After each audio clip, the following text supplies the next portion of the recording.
I'm pretty surprised by the amount of people that showed up, so thank you for coming tonight. I have been kind of working with the PTO on these things for a while, and I feel like our projects have kind of come full circle because this all started like last year working with them, and we decided to have this idea to do a Breakfast with Barnes event. And we had just parents at that event, and we put together these little calm kits that I'll talk about a little bit more later. And so our idea was to have this event for parents, and we gave out these calm kits. Well, then this year we decided to do a coffee with the counselor, and we did another topic on internet safety, and so we had a pretty good turnout for that as well. And every time that I tell the students that I'm doing these lessons, I tell them it's like a counselor lesson for parents. And every time I tell them about these events, they're always like, well, can we come? Can we come? And I'm like, well, you're in class is the thing. And so I decided in working with the PTO to do something after school so that we could put it together where parents and students could come. And we finally got our Calm Corners. The kids are getting lessons on those this month, and we'll talk more about those as well. So I wanted to first start out by kind of explaining what social emotional learning is. That's a term that you often hear in schools. You might hear it as SEL, which stands for social emotional learning. And we're going to talk about why this is so important. And, you know, we think about math, reading, science, social studies being important, and they are. But a lot of times the skills that we learn that have to do with our social and emotional skills contribute to our ability to absorb the information that we're learning. So I'm going to flip to the next slide. So let's talk about what social emotional learning is. This is being able to apply skills that will help us to be able to just navigate the challenges of being a human. I mean, we have to have social skills to be able to interact. You can think about like when you're in a conflict with someone or you're struggling to get along with somebody, it affects your entire day. It can affect your ability to cope. It can affect your ability to learn. And so that's a big piece of it. And it's also learning how to set and reach personal goals to motivate yourself, as well as being able to cope with really big, strong emotions. So your students know that I go into the classrooms once a month at least. I try to go in more, but I at least go in once a month. And I do lessons with everybody on campus to teach some of these foundational skills. I have a very proactive approach as a counselor. So I don't like to wait until there's a situation to teach a skill. I like to teach them before there's a problem.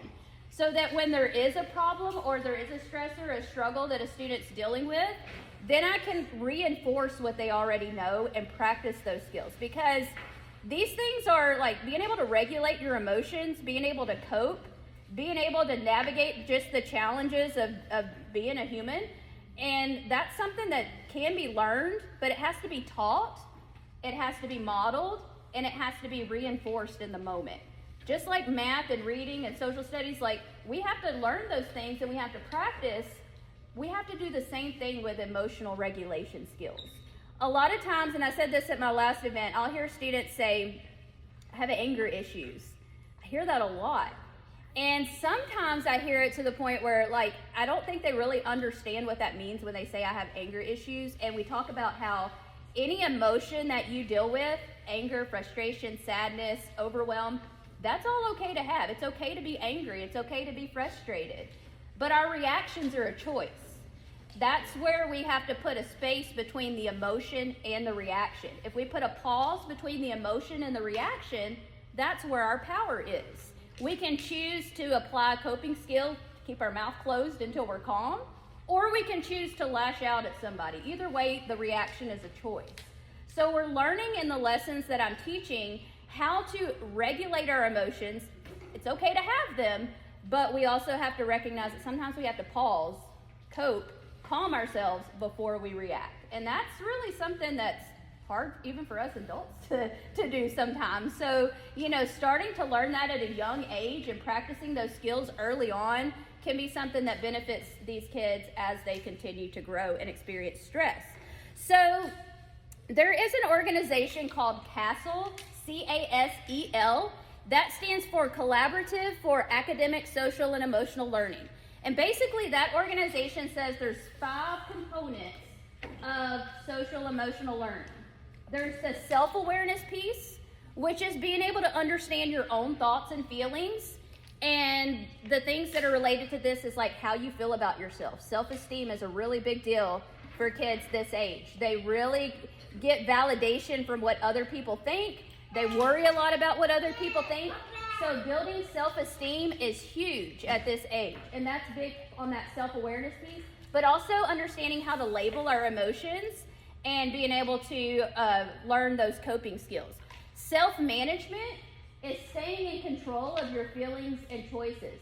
This is that piece of self-control, organization, learning those coping skills. I pretty much drill those in every lesson. We learn different coping skills. Relationship skills. That's a big piece of it too. Creating and maintaining positive relationships. Learning how to navigate friendships. Learning how to resolve conflicts. Because that's the thing. They're going to get in conflicts. They have to know how to peacefully resolve those conflicts and be able to maintain their friendships. And then also social awareness. Thinking about empathy. That's a word that I start using at this age, empathy. That has to be taught. Thinking about how other people feel. Caring about how other people feel. Those are some things that we, sometimes don't always teach, and they don't realize what that word means. That our words and actions really can affect other people. And also social skills and just what's expected behavior. But then responsible decision making. That's the last section. That's being able to think through and make positive choices. Being able to problem solve. When you have a social situation, sometimes I'll do little scenarios with the kids and be like, okay, here's the scenario. This is what happened. This person said this person said this. What do you do? And so being able to, maybe having conversations like that at home of just throwing out some scenarios and talking through how you would handle that situation, what an appropriate way to handle it, and maybe a not appropriate way to handle it, so that whenever they do end up in that situation, they'll kind of have already pre-rehearsed that, okay? So why does this matter, all right? Why do all these things matter? Well, the research has shown that knowing these social emotional skills produces a more positive attitude about themselves as well as the other people around them. It can decrease disruptive and even violent behaviors in kids. It can lead to better mental health, less depression, less anxiety and chronic stress. And it also can help improve academic performance. So something that the kids are learning this month in our counselor lesson is that our brain is an important organ that controls everything that we do. I tell them that our brain has kind of like a two-story house, an upstairs and a downstairs. Our upstairs brain is the part of our brain that's responsible for good decisions, being calm, learning.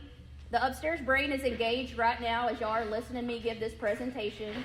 That's the part of our brain that makes good decisions. The downstairs brain is the part of our brain that is like our reflexes, the things that happen without us having to think about it, our heartbeat, our breathing, but it is also the part of the brain that impacts our emotions, our emotional reactions. It's the part that if we need to get away from a threat, that's the downstairs brain is going to take over, okay? So we've been doing the hand model of the brain, and kids, if y'all have already been through this lesson, I have one more team I need to get through on Friday. But if you've been through this lesson, you know what this means. You can hold up your fist as representing the brain. Okay, so this represents the upstairs brain. We're calm, we're learning, we're in control, we're able to make good decisions. The thumb represents the amygdala, which is the alarm center of the brain. Anytime that your brain perceives a threat, whether that's a real threat or a perceived threat, it sounds an alarm, and sometimes we get a lot of false alarms. And then what happens is the upstairs brain goes offline, and we call this flipping your lid. The downstairs brain takes over. Your emotions take over, okay? So when you flipped your lid and your downstairs brain is in charge, is that the best time to talk through a problem? Is that the best time to say anything? No, because it's probably not going to be good. So what we need to do is recognize that we need to apply coping skills in this moment to where we can get our upstairs brain back online so that we can think clearly and then be able to solve the problem. So what we're learning in our lessons is learning to recognize what are the signals that our brains and bodies tell us when we're about to flip our lid and being able to turn down the heat when it gets to that point. So like we are talking about noticing signals like, do your palms get sweaty? Do you get a knot in your stomach? Does your chest get tight? Some people start like tapping or fidgeting a lot whenever they start getting noticed. Sometimes I see students wring their hands when they get anxious. People do different things, clenching your fists, clenching your jaws. Those are things that your brain is telling you, hey, I'm about to flip my lid and my downstairs brain is about to come online. I need to apply a coping skill in this moment. I need to pause, apply this skill, get my upstairs brain back online, then I can solve the problem. There's a lot of times if I have a student that's having a meltdown, like a complete meltdown, and they come into my office, we don't talk right away. I give them time to calm, and I have some calming tools in my office, and I usually will set a timer and be like, okay, I'm gonna set the timer for 3-4 minutes. I'm gonna give you some time. We get our upstairs brain back online, then we talk through the situation, and they're much better able to process the emotion and solve the problem. Okay, so that's something that students are learning, and I would highly encourage y'all continuing those conversations at home. We have now calm down corners that are being introduced into the classrooms that they're getting in this month. So kids are learning that there is a way that they can signal to their teachers now if they need to apply a coping skill. If they recognize those signals that my downstairs brain is about to take over, I think I need to take a break. And so we've been working on this. The PTO, along with me, has been collaborating and trying to get these set up for a while. And so it's taken us a while to get them, but we finally have them. We're pushing them out, launching them this month. We're really excited about it. There's lots of different tools. I have some noise canceling headphones in here because sometimes when you're overwhelmed, you just need to block out the noise. I've got some like fidget toys, stress ball, different things like that that they can use to calm down in those moments. There's a procedure that they're to follow, like they have to set the timer, they choose a tool, they stay seated. We've gone over the procedure, but I also have a procedure that I set for them how do they recognize this? So the first thing is they have to notice the signals that their body is sending them because, you can't read their minds. Their teachers can't read their minds. So that's what I teach them is like, sometimes the teachers don't know kids are struggling until after they see the behavior. And it's like if I have a lot of kids melting down in my office that are like, well, I was overwhelmed with a math problem when they finally calm down. I'm like, well, did you ask for help? No. Okay, so there's a disconnect there. We've got to communicate when we're struggling with our words before we get to the behavior. So what the kids are being instructed to do is notice the signals. They're going to do a C like this with their hand to indicate when they notice those signals to their teacher, I need to use a coping skill. I need to use the calm corner, or I need to use my counselor folder. It can be any of those.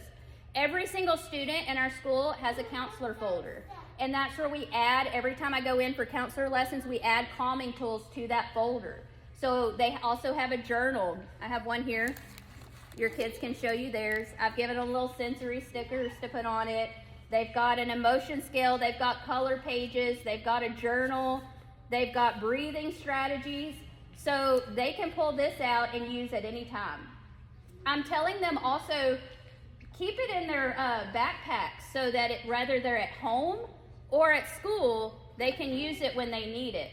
I'm also going to send everybody with their own calm kits today. If you came to one of my other events, you may have already gotten one. There's little variations of them. You can get another one. But in here, there's another journal. There's a stress ball. There's some tools, some coping strategies. So you can kind of have your own little mini calm corner to use when you need it. You can set this up maybe in your room. You can put it, have this stuff in your backpack, or however you need to set it up. But this is a starting point for you to have your own calm corner. And you can add stuff to it like coloring books, activity books, your own little fidgets and things that you feel like are helpful to you. And maybe having a place in your home or in your room where they can go to regulate their emotions and maybe signal that to you like, hey, I need to calm down before we have a conversation. Because if we talk right now, it might not be good. Okay? So that's just something that might be helpful, and y'all will be able to grab one of these on your way out. Okay? So for the last part of this event, I have 6 stations set up there in the back, 1 through 6. And there is a station for each of these 5 competencies and then an overview. And there's some instructions at each station, and I'm going to be walking around with y'all as well. And there will be activities for you to do at each station, and the instructions there will tell you what to do. Like there's one on responsible decision making. And there's some cards that are like would you rather cards. So the instructions say, you know, call out these would you rather cards and think about what the consequences of each decision would be. And then there's one on relationship skills. And there's cards where you're going to decide what qualities make a good friend, what qualities make a bad friend. Okay, so there's different things for you to do at each station. And Miss Diamond is coming around to give you some stickers. So does everybody have a green, a little green card that you got when you came in? Okay, so as you finish a station, you'll put a sticker on that square.